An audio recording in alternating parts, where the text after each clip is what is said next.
Assalamualaikum warahmatullahi wabarakatuh. Perkenalkan, nama saya Wahidatun Hasanah. Saya di sini akan menjelaskan tentang manfaat kimia dalam kehidupan sehari-hari, dampak kimia dalam kehidupan sehari-hari, dan contoh kimia dalam kehidupan sehari-hari. Yang pertama yaitu manfaat kimia dalam kehidupan sehari-hari. Manfaat kimia dalam kehidupan sehari-hari dapat diterapkan dalam berbagai bidang. Contohnya bidang pertanian, bidang farmasi, bidang industri, bidang biologi, dan bidang pertambangan. Yang pertama itu dalam bidang pertambangan. Yang pertama itu dalam bidang pertanian. Dalam bidang pertanian, kimia itu dimanfaatkan untuk pembuatan pestisida. Dan pestisida sendiri itu dalam bidang pertanian dimanfaatkan untuk memberantas hama dan penyakit yang dapat merusak tanaman. Terus yang kedua itu dalam bidang farmasi. Kimia dalam bidang farmasi itu dimanfaatkan untuk pembuatan obat-obatan. Yang ketiga, kimia dalam bidang industri dimanfaatkan untuk pembuatan cat dan semen. Dan yang nomor 4 itu dalam bidang biologi dimanfaatkan untuk mempelajari proses makhluk hidup. Maksudnya mempelajari proses makhluk hidup itu adalah mempelajari suatu senyawa-senyawa, unsur-unsur, dan zat pada makhluk hidup berupa karbohidrat, protein, lemak, dan lain-lain. Serta mempelajari metabolisme sel pada makhluk hidup. Yang kelima, kimia dalam pertambangan biasanya dimanfaatkan untuk mengolah minyak dan gas. Selanjutnya, dampak kimia dalam kehidupan sehari-hari. Dampak kimia dalam kehidupan sehari-hari itu ada dua, yaitu dampak negatif dan dampak positif. Yang pertama itu dampak negatif kimia.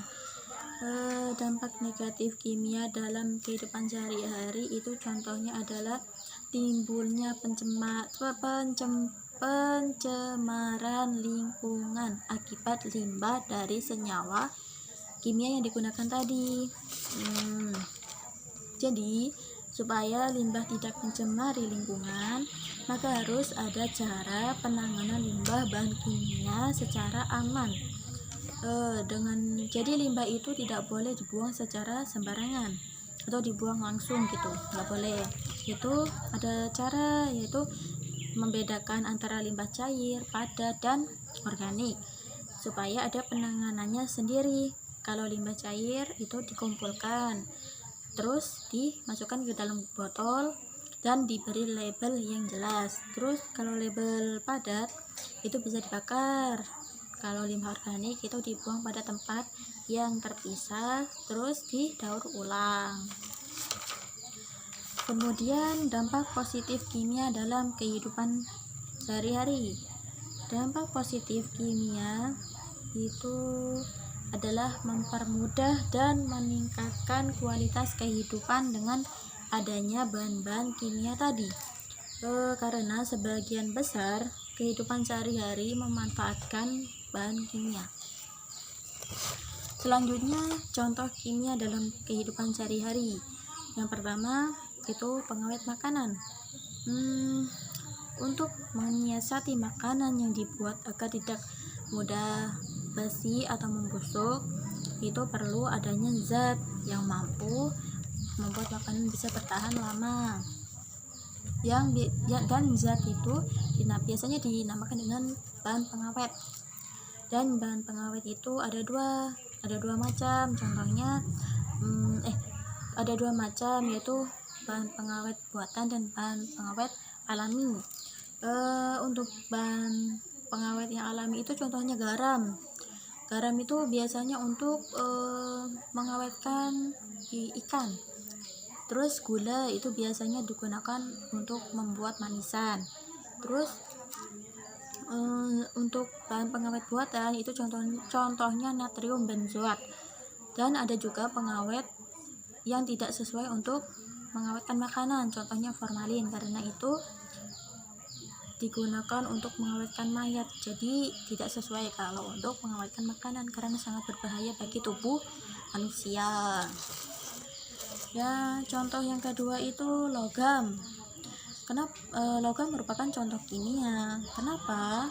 Karena logam itu kan mudah berkarat, dan perkaratan tersebut terjadi karena terjadi logam akibat adanya reaksi logam dengan oksigen dan kondisi yang lembab, makanya si logam ini tadi mudah berkarat.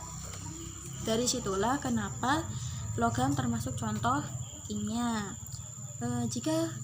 Jika kemampuan reduksinya lemah, maka logam mudah terkorosi.